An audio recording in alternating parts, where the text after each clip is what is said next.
Hello my dear students, welcome back to the channel city topper Kannauj. जी हाँ, वही कन्नौज जिसे इत्र नगरी के नाम से जाना जाता है। तो वहीं से हम आपको पढ़ा रहे हैं। आज का हमारा वीडियो यूनियन पार्लियामेंट के पार्ट नंबर 2 पर है, जिसमें मैं आप लोगों को यूनियन पार्लियामेंट से संबंधित सारे के सारे प्रोसीजर्स को समझाने जा रहा हूँ, जो क्लास 10th आईसीएसई बोर्ड के लिए बहुत ही इंपॉर्टेंट होने वाला है। और इससे पहले का कंटेंट, जिसमें पार्लियामेंट के हाउसेस, कंपोजिशन और स्पीकर की पावर, डिप्टी स्पीकर्स की पावर, ये सब मैंने आपको समझाया हुआ है। यदि आप उसको आपने नहीं देखा हो तो वापस जा करके आप उसे देख सकते हैं। और ये पार्ट नंबर 2 शुरू करते हैं पार्लियामेंट्री प्रोसीजर से। तो सबसे पहला जो टॉपिक आपको दिखाई दे रहा है पार्लियामेंट्री प्रोसीजर में, वो है सेशंस। देखिए, सेशंस क्या होते हैं, सबसे पहले इसको समझ लीजिए। पार्लियामेंट के सेशंस का मतलब होता है कि जब कभी भी पार्लियामेंट की मीटिंग्स तय होती है, मीटिंग्स की जाती है, उसे सेशन बोलते हैं। कुल मिलाकर के पार्लियामेंट में 3 सेशंस होते हैं। कितने सेशंस होते हैं? 3 सेशंस होते हैं। हम आगे डिटेल में पढ़ेंगे। तब तक अगर आप चाहें तो कमेंट बॉक्स में मुझे इनके नेम्स लिख करके दिखाएं कि वो कौन कौन से 3 सेशंस पार्लियामेंट में किए जाते हैं जो एक साल में होते हैं। चलिए तो हम शुरू करते हैं। सबसे पहला पॉइंट जो आपके सामने लिखा हुआ है, वो लिखा हुआ है कि किसके पास पावर है जो सेशंस को समन करता है। देखिए, समन का मतलब समझिए क्या होता है, टू कॉल, यानी पार्लियामेंट के सेशन को बुलाने की पावर किसके पास है? जी हाँ, हमारे प्रेसिडेंट के पास में। एक और क्वेश्चन आपसे मैं पूछ रहा हूँ। देखिए, मैं लगातार क्वेश्चन आपसे पूछता रहूंगा, आप उसके आंसर कमेंट बॉक्स में लिखते रहेंगे, तो इससे ये रहेगा कि आप सतर्क रहेंगे और आपको जो है सारी के सारे कंटेंट जो है वो याद बने रहेंगे। तो मेरा क्वेश्चन यहाँ पे साथ साथ में ये है कि आप जरा कमेंट बॉक्स में लिख के बताइए, who is the present president of India. ठीक है, चलिए आगे बात करते हैं। तो यहाँ पे हमने एक चीज जान ली कि who has the power to call the sessions of the parliament. It is president of India. Each house shall meet at least twice. Twice का मतलब क्या हुआ कि एटलीस्ट 2 बार तो सेशंस होने ही चाहिए। लेकिन मैंने क्या बताया, टोटल सेशंस कितने हैं? 3। लेकिन 3 में से 2 सेशन तो जरूर हैं, जरूर करने होते हैं। तो अब 2 सेशंस के बीच में जो इंटरवल है, गैप है, वो कितने समय से ज्यादा नहीं होना चाहिए? 6 मंथ से ज्यादा नहीं होना चाहिए। तभी तो देखिए 2 सेशन हो पाएंगे। अगर 6 मंथ से ज्यादा गैप होने लगेगा तो एक साल में 2 सेशंस हो भी नहीं पाएंगे। ओके, अब बात करते हैं हम लोग सेशंस की। तो यहाँ पे कितने सेशंस हैं? 3 सेशंस हैं। सेशंस के नाम देखिए, पहला सेशन होता है बजट सेशन, जिसका मेन काम होता है बजट पर काम करना। दूसरा होता है मॉनसून सेशन। नाम से आप समझ सकते हैं, जो मॉनसून सेशन होता है ये मॉनसून पीरियड में होता है, जब बहुत बारिश हो रही होती है, जुलाई से अगस्त के बीच में। ठीक है, अच्छा, फिर इसके बाद है विंटर सेशन। विंटर सेशन जब कड़ाके की ठंड होती है, हम लोग बहुत सारे कपड़े, स्वेटर, टोपा सब लगाए होते हैं, उस समय पर जो सेशन होता है उसे विंटर सेशन कहते हैं। इन तीनों ही सेशंस में कई प्रकार के लॉज बनते हैं, ठीक है, जो कि पूरे देश को चलाने के लिए बहुत जरूरी होते हैं। तो विंटर सेशन का समय क्या है? नवंबर से दिसंबर। और बजट सेशन का फरवरी से मई। इसी को हम समर सेशन भी कहते हैं, पर जो राइट टर्म है, कीवर्ड जो है, वो बजट सेशन है। इसको आप याद रखिएगा। चलिए, इसके बाद हम बात करते हैं कोरम। कोरम क्या होता है? एक बड़ी इंपॉर्टेंट टर्म है कोरम। कोरम क्या होता है? देखिए, अगर पार्लियामेंट में सेशन बुलाया गया और पार्लियामेंट के मेंबर्स एटलीस्ट अगर 10% भी नहीं है, तो वहां पे कामकाज करना महत्वहीन है। ठीक है, क्या है वो? बिल्कुल ही जो है यूजलेस है, उसका कोई मायने नहीं है। इसलिए हमने यहाँ डिसाइड किया है कि at least minimum number of members should be present in the house to conduct the business of the house. ठीक है, तो वो हमने कितने डिसाइड किए? वो हमने डिसाइड किए 10%, या हम कह सकते हैं 1/10 ऑफ द टोटल मेंबरशिप। ठीक है, अब आप जरा बताएंगे, लोकसभा के अंदर जो टोटल मेंबरशिप है वो है 550 की, राइट? अब इसका जो है 1/10 कोरम कितना निकल के आएगा? जरा फटाफट कमेंट बॉक्स में लिख के बताइए। चलिए आगे बात करते हैं। This means that the house can not conduct it's proceedings and pass bills and resolutions without the presence of the quorum that is at least 1/10 of its total membership, right? और अगर ऐसी स्थिति आ जाती है जब कोरम नहीं होता है, तो स्पीकर क्या करता है? हाउस की मीटिंग को, सेशंस को उस दिन के लिए एडजर्न कर देता है फॉर द नेक्स्ट मीटिंग। ठीक है, जब तक कि रिक्विजाइट कोरम ना मिल सके। तो ये उम्मीद करते हैं यहाँ पे जितना कंटेंट दिया ये आपको समझ में आ गया होगा। अब हम अगले पेज पर हैं। अगला पेज बात करता है क्वेश्चन आवर से। देखिए, नाम से आपको समझ में आता है क्वेश्चन आवर, यानी 1 आवर का समय दिया गया है जिसमें क्वेश्चंस पूछे जा सकते हैं। इसका समय क्या है? तो इसका समय स्टार्ट होता है 11 AM से, तो एंड कब तक होगा? 12 नून पर एंड हो जाएगा। ठीक है, तो एवरी डे 11 AM से 12 नून तक का जो समय दिया जाता है उसको बोलते हैं क्वेश्चन आवर, याद रखिएगा। इसमें 3 तरह के 3 कैटेगरीज के क्वेश्चंस पूछे जाते हैं। याद रखिएगा कितने कैटेगरी के? 3 कैटेगरी के। एक होता है स्टर्ड क्वेश्चन, दूसरा होता है अनस्टेयर्ड क्वेश्चन और तीसरा होता है शॉर्ट नोटिस क्वेश्चन।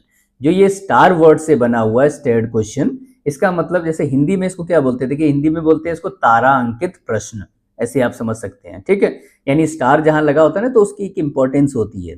तो देखिए जो स्टेयर्ड क्वेश्चंस होते हैं, ये वाले जो क्वेश्चंस हैं ये पार्लियामेंट के अंदर पूछे जाते हैं और इनके जो आंसर्स हैं वो एक्सपेक्ट किए जाते हैं कि ओरली आंसर्स उनको जो है मिल जाएं on the floor of the house, मतलब हाउस के अंदर मीटिंग के दौरान पर, राइट। अनस्टेड क्वेश्चंस जो होते हैं ये इनके आंसर्स एक्सपेक्टेड होते हैं कि वो रिटन फॉर्म में दिए जाएं, राइट। और जो शॉर्ट नोटिस क्वेश्चंस होते हैं ये वो क्वेश्चंस होते हैं जिनके आंसर्स के लिए एक शॉर्ट नोटिस पीरियड दिया जाता है, जो लगभग माना जाता है कि 10 दिन के बीच में आंसर्स मिल जाने चाहिए। जैसे कहते हैं कि 2 से 10 दिन के बीच में एक समय निर्धारित किया जाता है, डिसाइड किया जाता है और इस बीच में जवाब चाहिए होते हैं। तो कितने तरह के क्वेश्चंस हो गए? 3। कौन कौन से हो गए? Starred questions, unstarred questions and short notice questions. ठीक है, देखिए साथ साथ याद होता चला जाएगा, बस आप पढ़ते चलें और देखते चलें बड़े अच्छे से। इसके बाद 12 बजे के बाद क्या होता है? तो 12 बजे के बाद का जो समय होता है उसको बोलते हैं 0 our. It start from 12 o'clock यानी 12 नून से, और कब तक चलता है? क्योंकि 1 आवर का होता है तो 1 o'clock तक चलता है। ठीक है, और इसमें बिना किसी प्री इंफॉर्मेशन के, प्री नोटिस के किसी भी तरह के क्वेश्चंस पूछे जा सकते हैं। It means all types of questions can be raised during the session of the house on the floor of the house, right. तो ये हो गया 0 आवर। 0 आवर के बाद में अब होती है 1 घंटे की ब्रेक। आराम से 1 बजे से 2 बजे तक जो है एंजॉय करिए। फिर इसके बाद दोबारा से सेशन कंटिन्यू होता है, राइट। अच्छा, फिर अब हम बात करते हैं और फिर उसी तरह से डिस्कशंस, कामकाज और फिर वोटिंग और बिल का पास होना, रिजेक्ट होना, वो सब चलता रहता है। अब हम आते हैं कुछ मोशंस पर। ठीक, मोशंस। तो पहली चीज तो ये कि एक्चुअली मोशन क्या है, मोशन किसे बोलते हैं, तो यहाँ पे इस टर्म को आप अच्छे से समझ लीजिएगा। मोशन क्या है? A motion is a formal proposal made by a member stating that the house should take up some particular matters which is of public importance. Okay, this is called motion. ये हो गया motion, ये motion की definition में आप लिख सकते हैं। फिर टाइप्स ऑफ मोशंस पर आते हैं। तो टाइप्स ऑफ मोशन में एक इंपॉर्टेंट मोशन है जिसको बोलते हैं एडजर्नमेंट मोशन। आपको वर्ड एडजर्नमेंट से ही याद रखना है। एडजर्नमेंट का मतलब होता है किसी काम को अभी फिलहाल रोक देना किसी और जरूरी काम की वजह से, ठीक, और उसे आगे कभी कंटिन्यू करेंगे। एडजर्नमेंट का मतलब होता है। तो इस मोशन का भी मतलब क्या हुआ? इस मोशन का भी सीधे सीधे शब्दों में मतलब ये हुआ, देखिए कंटेंट इसमें लिखा हुआ है, आप ये याद कर लीजिए, आपके नंबर फुल आएंगे। ठीक है, अच्छा, अब यहाँ पे एडजर्नमेंट मोशन का मतलब क्या हुआ कि कोई काम चल रहा है पार्लियामेंट के अंदर, लेकिन अचानक से कोई बड़ी घटना, दुर्घटना घट जाती है देश के अंदर, तो हम उस प्रेजेंट काम को कुछ समय के लिए पोस्टपोन कर देंगे। उसके लिए हमें एक डिस्कशन के लिए एक समय निर्धारित करना पड़ता है, और जहां पे हम ये डिसाइड करने जाते हैं कि क्या हम इस मोशन को एडजर्न करेंगे कि नहीं करेंगे, उसको बोलते हैं एडजर्नमेंट मोशन, राइट। अब इसका मीनिंग समझिए। An adjournment motion means a proposal to lay aside all other business and take up a definite matter of urgent importance. ठीक है, this is called adjournment motion. और वो अर्जेंट इंपॉर्टेंस क्या हो सकती है? जैसे कि कोई रेलवे एक्सीडेंट हो सकता है, ठीक है, जैसे कि कभी कभी फ्लड की घटना, कोई टॉर्नेडो वगैरह, कोई कम्युनल टेंशन, ऐसी कोई भी बड़ी घटना अगर घटती है तो ऐसे समय पर हम पार्लियामेंट के करंट काम को रोक देते हैं। इसी को बोलते हैं एडजर्नमेंट मोशन। अब एक और दूसरा इंपॉर्टेंट मोशन है नो कॉन्फिडेंस मोशन। इसको जरा समझने की कोशिश कीजिएगा अच्छे से।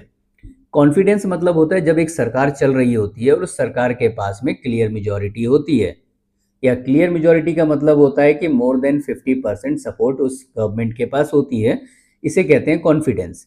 लेकिन जो ऑपोजिशन होते हैं, ऑपोजिशन वाले लोग, वो हमेशा कोशिश करते हैं कि सरकार के कॉन्फिडेंस को कम करें, यानी कि ऑपोजिशन की कोशिश रहती है कि जो लोग सपोर्टर हैं अभी गवर्नमेंट के, उनके सपोर्ट को रिड्यूस करें। तो जब उन्हें यकीन हो जाता है कि सरकार के पास लेस नंबर ऑफ सपोर्ट बचता है, तो वो पार्लियामेंट के अंदर एक मोशन लाने की अपील करते हैं, जिसके लिए उनको एटलीस्ट 50 मेंबर्स का सपोर्ट चाहिए होता है प्राइमरी, और फिर उसके बाद जो है 50 मेंबर्स का सपोर्ट चाहिए होता है सेकेंडरी के तौर पर, ठीक है। और इसके लिए 10 दिन पहले एक प्रियोर नोटिस जारी होता है कि किसी एक पर्टिकुलर दिन में मोशन ऑफ नो कॉन्फिडेंस लाया जा रहा है। अब इस मोशन के दौरान यदि जो प्रेजेंट गवर्नमेंट है वो ये प्रूव नहीं कर पाती है कि उनके पास मोर देन 50% का सपोर्ट है, तो उस कंडीशन में सरकार गिर जाती है। और सरकार गिरने पर सरकार को गवर्नमेंट को रिजाइन करना पड़ता है, ठीक है। पूरी की पूरी सरकार पलट जाती है, चेंज हो जाती है, सबको रिजाइन करना पड़ता है। अगर ऐसा होता है तो इसे हम मानते हैं कि नो कॉन्फिडेंस मोशन पास हो गया। और कभी कभी ऐसा भी होता है कि गवर्नमेंट प्रूफ कर देती है कि उसके पास पूरी मेजॉरिटी है, तो नो कॉन्फिडेंस मोशन को हम ऐसी स्थिति में कहते हैं कि नो कॉन्फिडेंस मोशन फेल हो गया, ठीक है। तो नो कॉन्फिडेंस मोशन समझ में आ गया। सरकार को गिराने के लिए इस मोशन का इस्तेमाल ऑपोजिशन के द्वारा किया जाता है। देखिए, इससे ज़्यादा और एक्सप्लेनेशन नहीं हो सकती है, यहाँ से आपको बड़े अच्छे से समझ आ गया होगा। इसके बाद हमारा जो नेक्स्ट टॉपिक है वो है एडजर्नमेंट और प्रोरोगेशन ऑफ द हाउस, ठीक है। एडजर्नमेंट तो आपको पीछे मैं बता ही चुका हूँ। Adjournment of the house means suspension of sitting of the house by the speaker. किसी इंपॉर्टेंट काम की वजह से प्रेजेंट काम को सस्पेंड कर देना, suspension of the motion. Prorogation की अगर हम बात करें तो इसका मतलब होता है टर्मिनेशन। मतलब क्या हुआ कि कभी कभी जो है सेशंस के दौरान किसी भी अर्जेंट वजह से या नॉर्मल टेन्योरशिप में भी एक समय के बाद में जो है सेशन को रोका जाता है, ठीक है। जैसे हमने कहा सेशन हुआ 1 महीना चला, 15 दिन चला, 25 दिन चला, जो भी है, उसके बाद में जो है कामकाज को रोका जाएगा। तो उसको रोकने के लिए जो प्रोसीजर अपनाया जाता है उसे कहते हैं मोशन ऑफ प्रोरोगेशन, ठीक। और इसे रोकेगा कौन? Definitely president. तो प्रोरोगेट करने की पावर किसके पास होगी? प्रेसिडेंट के पास में। जैसे हमने पीछे समनिंग की पावर पढ़ी थी, वो भी प्रेसिडेंट के पास होती है, राइट। तो इतना सारी बातें आपको यहाँ से समझ आ रही होंगी। चलिए, तो यहीं पर ही मैं एक क्वेश्चन भी आपसे पूछ लेता हूँ। आप मुझे जरा बताएंगे कि जो वाइस प्रेसिडेंट होता है इंडिया का, वो जो उसके पास कामकाज की पावर होती है, तो उसकी वजह से उसको कौन सी पोजीशन दी जाती है राज्यसभा के अंदर, ठीक है। क्योंकि वाइस प्रेसिडेंट की तो मैंने आपको बताई थी, कोई सैलरी ही नहीं बनती है हमारे देश के कॉन्स्टिट्यूशन के अकॉर्डिंग। तो वो वाइस प्रेसिडेंट कौन सा ऐसा काम करता है जिसके लिए उसे अपॉइंट किया जाता है? राज्यसभा। मैंने हिंट दे दी है, रिलेटेड टू राज्यसभा। ओके, अब हम बात करेंगे इसके बाद में लेजिस्लेटिव पावर, राइट। तो लेजिस्लेटिव पावर्स क्या होती हैं?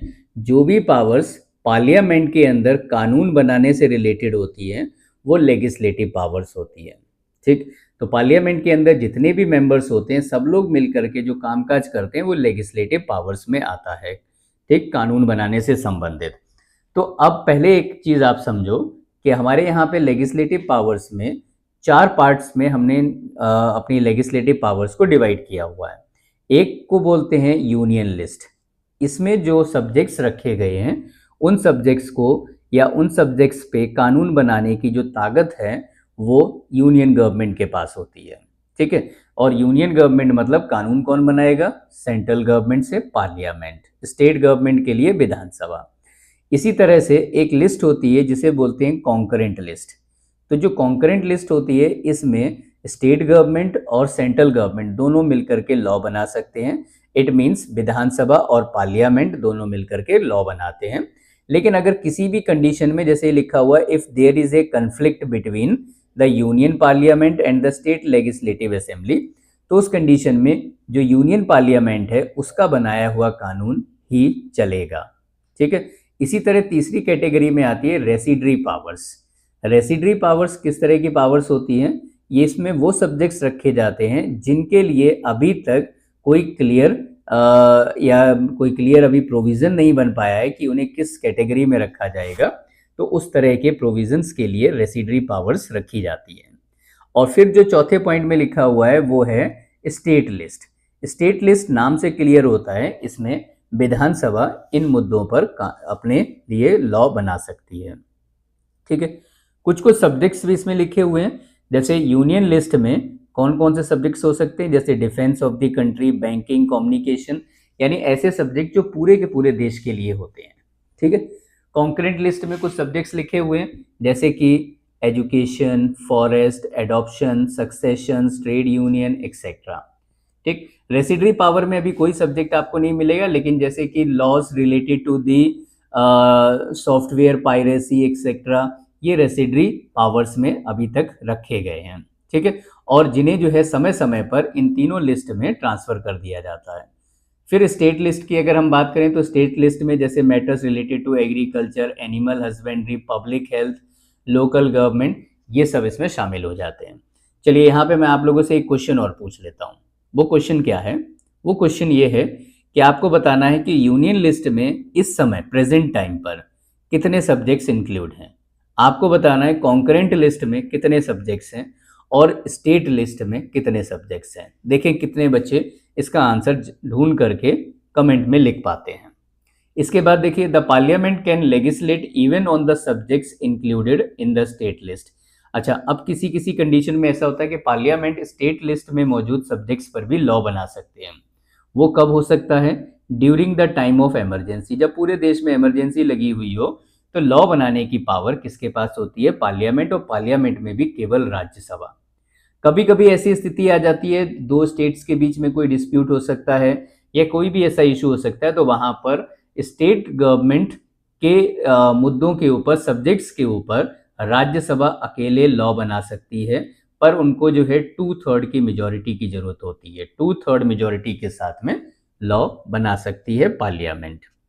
इसके बाद में व्हेन 2 और more states are of the opinion, कभी कभी ऐसे होता है कि कोई दो स्टेट्स के बीच में कोई एक मामला फंसा हुआ है और वो दो स्टेट या दो से ज़्यादा स्टेट ये रिक्वेस्ट करते हैं पार्लियामेंट से कि वो इसमें इंटरफेयर करके कोई लॉ बनाए, तो पार्लियामेंट से, राज्यसभा से उस पर कानून बनाया जाता है।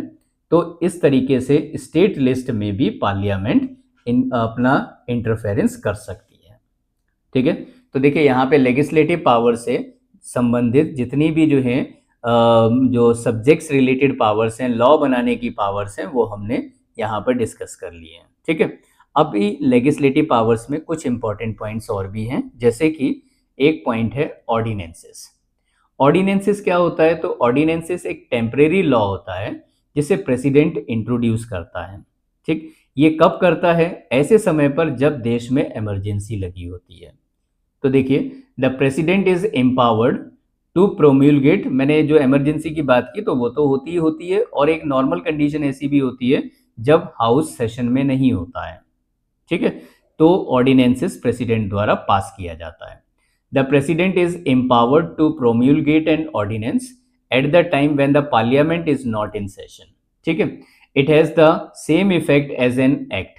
तो प्रेसिडेंट ने जो यहाँ पर पास किया है, तो प्रेसिडेंट के पास जो ऑर्डिनेंस प्रेसिडेंट से रिलीज होता है उसकी पावर बिल्कुल सेम उस पावर के बराबर होती है जैसे कि पार्लियामेंट से कभी कोई लॉ बनता है।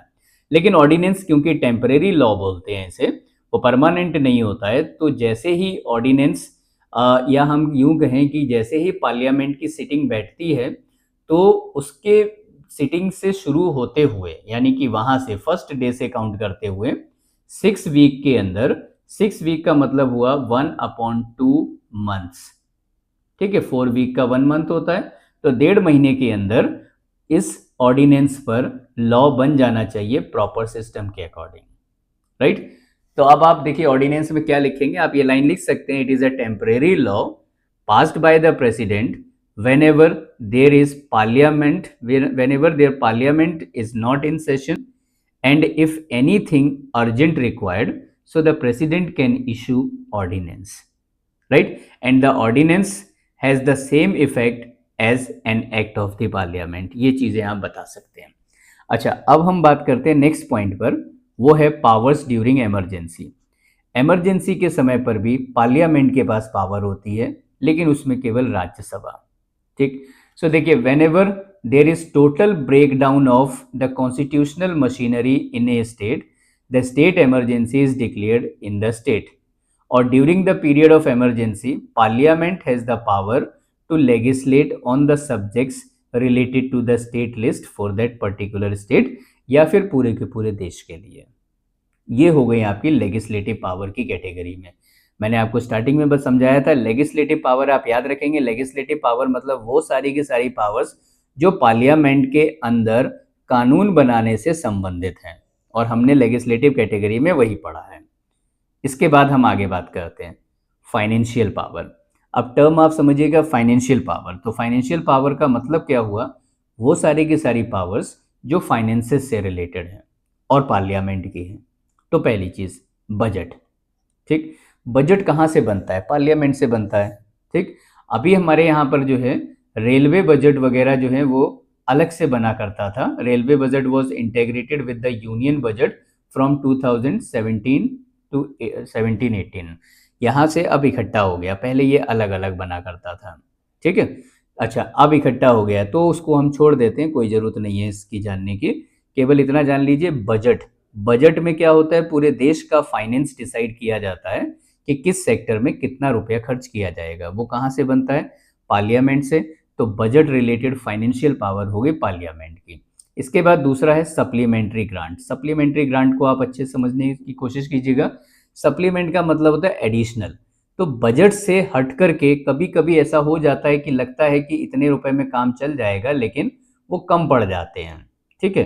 करेंट फाइनेंशियल ईयर के लिए that amount is not sufficient, तो पता लगता है और पैसों की जरूरत है। तो और पैसों के लिए यहाँ पे एक फ्रेश डिमांड रिलीज की जाती है और पैसा विड्रॉल किया जाता है कंसोलिडेटेड फंड ऑफ इंडिया से।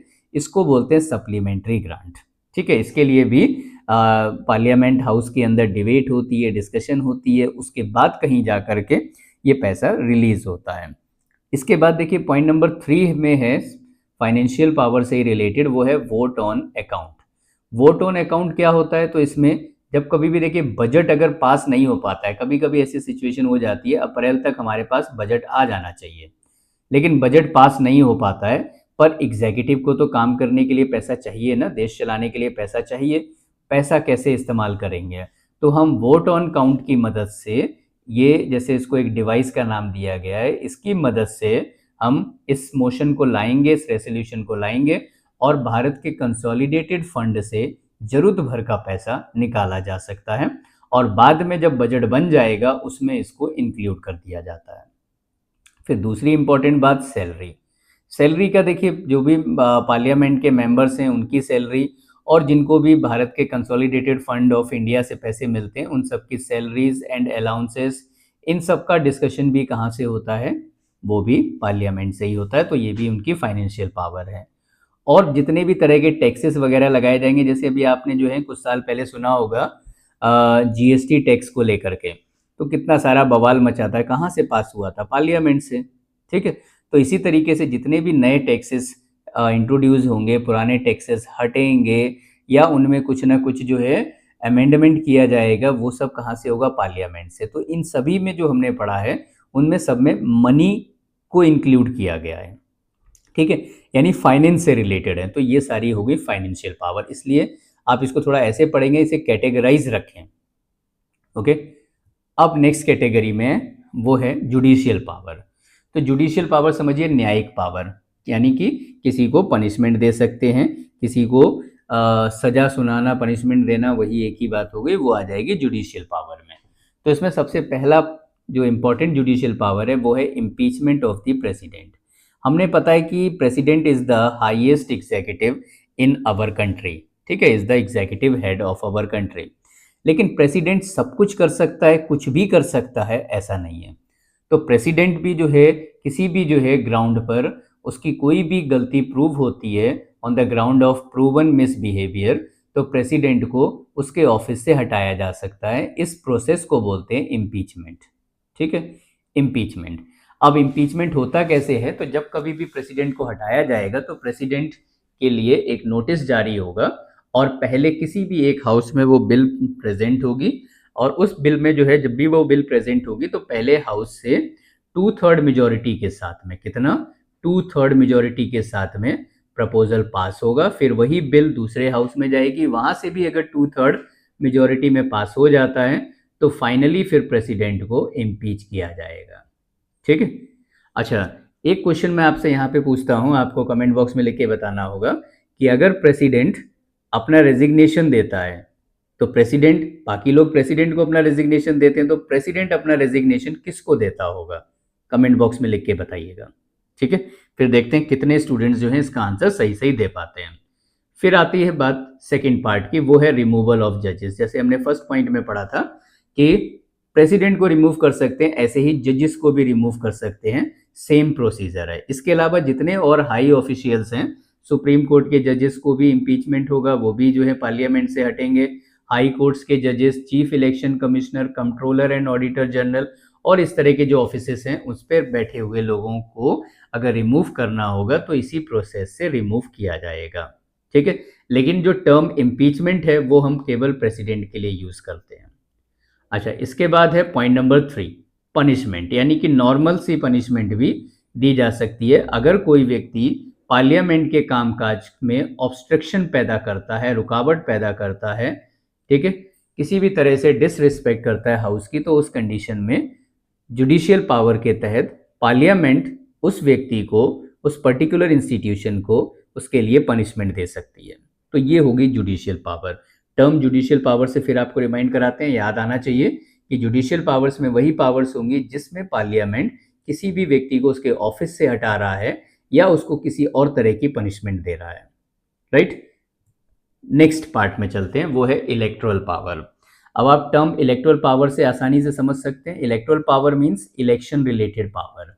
ठीक है, तो इनके पास जो है, पार्लियामेंट के पास में इलेक्शन रिलेटेड पावर्स में क्या क्या आ सकता है, वो है पहला कि the parliament of India along with the state legislature elects the president of India. तो पार्लियामेंट ऑफ इंडिया जो है वो जो स्टेट लेजिस्लेचर के जो लोग हैं वो मिल करके प्रेसिडेंट के इलेक्शन में पार्टिसिपेट करते हैं। इलेक्टोरल पावर हो गई। ठीक है, अच्छा, वाइस प्रेसिडेंट के इलेक्शन में क्या होता है, तो all the member of the parliament they participate in the election of the vice president, तो ये भी इनकी इलेक्टोरल पावर हो गई। तीसरा पॉइंट है the Lok Sabha elect its own speaker and deputy speaker. तो लोकसभा में जो है स्पीकर और डेप्यूटी स्पीकर चुने जाते हैं, तो ये इनकी इलेक्टोरल पावर हो गई। राइट, पर राज्यसभा में केवल डिप्टी चेयरमैन को ही चुना जाता है, तो ये इनकी इलेक्टोरल पावर हो गई। ओके, क्योंकि इसका जो एक्स ऑफिशियो चेयरमैन होता है वो तो वाइस प्रेसिडेंट होता है, जिसको वो ऑलरेडी चुन चुके होते हैं। ठीक है, चलिए, तो ये हो गई इलेक्टोरल पावर। अब बात करते हैं अमेंडमेंट ऑफ द कॉन्स्टिट्यूशन। तो हमारे संविधान में थोड़ा थोड़ा जो है चेंजेस होती रहती है, जैसे जैसे ज़रूरतें आती रहती हैं वैसे वैसे हमें अपने संविधान के नियमों में, लॉज में थोड़ा थोड़ा चेंजेस करना पड़ता है। तो वो चेंज करने की पावर किसके पास है? पार्लियामेंट के पास, स्टेट लेजिस्लेटिव असेंबली के पास नहीं है। ठीक है, तो वो किसके पास है? पार्लियामेंट के पास है। तो यहाँ क्या करते हैं, लाइन देखिए, both houses of the parliament can amend the constitution. Right, the amendment must be passed by, अच्छा यहाँ पे देखिए जो टर्म ये अमेंडमेंट है इसको आप याद रखिएगा, इसका मतलब होता है चेंजेस। ठीक, यहाँ पे हम जो है लॉज में चेंजेस की बात कर रहे हैं, पार्लियामेंट के लॉज में, आर्टिकल्स में, ठीक है, इनमें कोई चेंजेस करेंगे तो उस चेंजेस की बात कर रहे हैं। तो ये हो गया अमेंडमेंट ऑफ द कॉन्स्टिट्यूशन। उसका प्रोसेस क्या है, तो दोनों ही हाउस से 2/3 मेजोरिटी के साथ में बिल पास होनी चाहिए। ठीक है, कुछ मुद्दों पर, और जबकि कुछ मुद्दों पर नॉर्मल जो मेजोरिटी होती है जिसे हम कहते हैं क्लियर मेजोरिटी, उससे भी बिल पास हो जाए तो अमेंडमेंट हो जाता है। राइट, तो ये हो गया अमेंडमेंट ऑफ द कॉन्स्टिट्यूशन। अब हम बात कर रहे हैं पार्लियामेंट का एग्जीक्यूटिव के ऊपर कंट्रोल क्या होता है। तो पार्लियामेंट और एग्जीक्यूटिव, पहले आप ये समझिए एग्जीक्यूटिव कौन होते हैं। तो एग्जीक्यूटिव वो लोग होते हैं जो, जैसे मिनिस्टर्स होंगे, किसी भी लेवल के जो मिनिस्टर्स होंगे उन्हें हम एग्जीक्यूटिव बोलते हैं। ठीक है, तो मिनिस्टर्स एग्जीक्यूटिव कहलाते हैं। राइट, अच्छा, तो अब इनसे रिलेटेड क्या क्या पावर हो सकती है पार्लियामेंट के पास जो इनके ऊपर कंट्रोल बनाए रखें। तो पहली पावर है वो है इंटरपेलेशन। इंटरपेलेशन क्या होता है, तो देखिए इंटरपेलेशन होता है जो एग्जीक्यूटिव्स हैं उनसे सवाल करना। तो क्वेश्चन आवर पार्लियामेंट के पास पावर है, वहाँ पे सवाल किया जाता है। कॉलिंग अटेंशन, नोटिस लगा करके सवाल किया जाता है। हाफ एन आवर डिस्कशन, एक प्रपोजल है उसमें सवाल किए जा सकते हैं। ठीक है, क्वेश्चन आवर में जो है किसी भी तरह के क्वेश्चंस पूछे जा सकते हैं। इसमें लिखा हुआ है देखिए, first hour of A sitting in both the houses is allotted for asking the question and answering the questions. तो ये क्या हुआ, जब सवाल करेंगे यानी कि एक चेक है उनके ऊपर, एक कंट्रोल है उनके ऊपर। तो पार्लियामेंट का कंट्रोल एग्जीक्यूटिव के ऊपर इस तरह से हो गया, जिसके लिए आप राइट कीवर्ड यूज कर सकते हैं, इंटरपेलेशन। ओके। दूसरा है वोट ऑफ नो कॉन्फिडेंस। अभी पीछे हमने पढ़ा था, इसका मतलब क्या हुआ, सरकार को गिराने का तरीका, यानी कि सरकार भगवान नहीं हो सकती है। अगर किसी तरह की गलती सरकार द्वारा की जा रही है तो सरकार को इसके लिए जवाबदेही होना पड़ेगा, रिस्पॉन्सिबल होना पड़ेगा। तो अगर वो जो है सही काम नहीं करती है तो उसके खिलाफ वोट ऑफ नो कॉन्फिडेंस लाके गवर्नमेंट को गिराया जा सकता है। फिर है एडजर्नमेंट मोशन। अगर वहाँ पे जो है कोई भी कामकाज चल रहा है और उस कामकाज के चलते हुए उस जगह पर कोई अर्जेंट काम आ जाता है, ठीक है, जैसे कि पीछे भी एग्जाम्पल के तौर पे पढ़ा था हमने, कोई भी ऐसी घटना घट जाए, killing of senior IPS officer, या फिर कोई दंगे फसाद हो जाए, कम्युनल रायोट्स वगैरह, ऐसे कुछ भी हो जाए, तो हम सरकार के चलते हुए काम को रोक कर पहले उनकी इस गलती पर, इस मिस्टेक पर, कोई रेलवे एक्सीडेंट हो गया उसके मुद्दे पे जो है गवर्नमेंट को घेर सकते हैं, ठीक है। इसके बाद पॉइंट नंबर 4 है अदर मोशन ऑफ सेंसर। तो सेंसर मोशन भी होता है यहाँ पर एक। उस सेंसर मोशन में क्या होता है, देखिए ये नो कॉन्फिडेंस मोशन की तरह थोड़ा सा होता है और बाकी इसमें डिफरेंस होते हैं। कैसे, जैसे नो कॉन्फिडेंस मोशन में पूरी की पूरी सरकार को रिजाइन करना पड़ता है, पर सेंसर मोशन में जो है उस पर्टिकुलर रिस्पॉन्सिबल व्यक्ति को ही रिजाइन करना होता है, ठीक है। तो सेंसर मोशन के थ्रू कंट्रोल किया जा सकता है। और फिर है मॉनिटरी कंट्रोल। मॉनिटरी कंट्रोल का मतलब क्या हुआ कि बजट के समय पर अगर किसी भी तरह से जो पैसा अलॉटेड होता है उसमें अगर किसी भी तरह से, जैसे कहते हैं ना, उसकी जांच पड़ताल में कमी निकल आती है, तो इसके लिए जो है कंट्रोलर एंड ऑडिटर जनरल करके एक व्यक्ति होता है, एक ऑफिस होता है हमारे देश में, जो पार्लियामेंट के खर्चे पर पूरी रिपोर्ट तैयार करता है। उसके तहत अगर गड़बड़ पाई जाती है तो उसे मॉनिटरी कंट्रोल के तहत रखेंगे और वहां से भी सरकार को गिरने का खतरा होता है, ठीक है। चलिए, इसके बाद अब हम पढ़ रहे हैं एक्सक्लूसिव पावर्स ऑफ राज्यसभा। अब हमारे जो है जो पार्लियामेंट की पावर्स थी वो उन कैटेगरीज में, जैसे लेजिस्लेटिव पावर, जैसे जुडिशियल पावर, फाइनेंशियल पावर, ठीक है, और साथ साथ में जो है कंट्रोल ओवर एग्जीक्यूटिव, ये वाला टॉपिक समाप्त हो गया। अब हम पढ़ रहे हैं राज्यसभा के पास कुछ एक्सक्लूसिव पावर्स होती हैं, यानी कि लोकसभा के पास वो पावर्स नहीं होती है। ऐसे ही कुछ पावर्स लोकसभा के पास होती है, राज्यसभा के पास नहीं होती है। तो पहले हम पढ़ रहे हैं राज्यसभा की एक्सक्लूसिव पावर। राज्यसभा की एक्सक्लूसिव पावर में पहला आता है the Rajya Sabha has some exclusive power to the parliament can not in normal time make laws on a state subject. लेकिन राज्यसभा जो है स्टेट सब्जेक्ट्स पर भी लॉ बना सकती है, ठीक है, जो हमने पीछे पढ़ा था। फिर इसके बाद जो है दूसरी एक्सक्लूसिव पावर है राज्यसभा की, वो है कि the other special power enjoyed by Rajya Sabha is that it may declare that the creation of all India services be made in the national interest. तो all India level of services कौन create कर सकता है, राज्यसभा, जो लोकसभा नहीं कर सकता।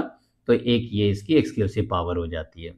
और थर्ड में लिखा हुआ if Lok Sabha is dissolve before और after the declaration of national emergency, Rajya Sabha becomes the sole de facto and de jure of parliament. इतना याद रखेंगे आप कि लोकसभा डिसॉल्व होने पर भी राज्यसभा डिसॉल्व नहीं होती है और राज्यसभा जो है वो सारा कामकाज करती रहती है, यानी कि Rajya Sabha is a permanent house.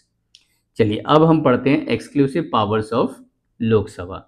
तो लोकसभा की एक्सक्लूसिव पावर्स क्या क्या हो जाती हैं। तो लोकसभा की पहली एक्सक्लूसिव पावर है कि motion of no confidence against the government, right. तो अगर कभी भी जो है मोशन ऑफ नो कॉन्फिडेंस अगर इंट्रोड्यूस होता है तो वो केवल और केवल लोकसभा में होता है, राज्यसभा में नहीं होता है, ठीक, क्योंकि राज्यसभा का मेजॉरिटी से कोई लेना देना नहीं है। दूसरी एक्सक्लूसिव पावर लोकसभा की वो है कि money bill can only introduce in the Lok Sabha.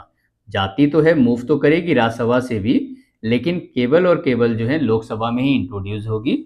और अगर मनी बिल राज्यसभा में जाती भी है, जाती तो है ही, खैर जाएगी, तो राज्यसभा को 14 डेज के अंदर उस पर सहमति व्यक्त करनी होगी।